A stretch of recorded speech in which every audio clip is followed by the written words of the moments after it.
আমাদের তো বলার ভাষা নাই। আমাদের ঘাটের কাছে আপনারা জানেন কখনো সমালোচনাকে পছন্দ করতেন না।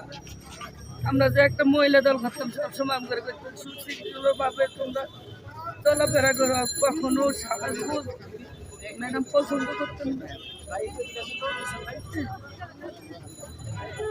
যখন এই যে জেলে নেওয়ার আগে আমরা ম্যাডামের কাছে ছিলাম, তখন ম্যাডাম ওই 2014 সালের পরে নির্বাচনটার পরে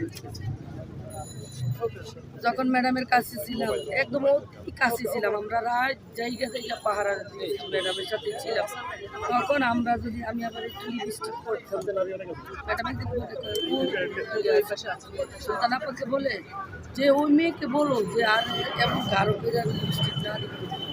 তারপরে নতুন আসছি, তখন আমরা আমি রাজনীতিতে আসছি 8 বছর আসছি পরে আর যে ভোট না সাজে আর লিপস্টিক এত গাঢ় করে যেন না করে। তারপরে কয় শালীনতা বা বজে চলবা, মহিলা দল করো, ভদ্রভাবে চলবা, কখনো মানুষের যেন উচ্ছৃঙ্খল না বলতে পারে।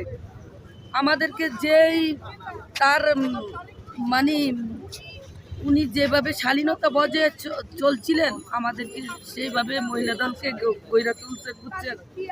কিন্তু অনেক কাছে ম্যাডামের কাছে ছিলাম, এমন মানুষ পৃথিবীতে আর হয় না জানেন। কোনো খারাপ কথা, মানুষের কুটি কথা আর যদি আমরা কিছু বলতাম তখন হাসিনার বিরুদ্ধে ওই এইসব কথা বলো না, এইসব বলা ভালো না। আল্লাহর উপরে ভরসা রাখো, আল্লাহ যা করবে সে। আমার ম্যাডাম সবসময় আল্লাহর বিশ্বাসী ছিল।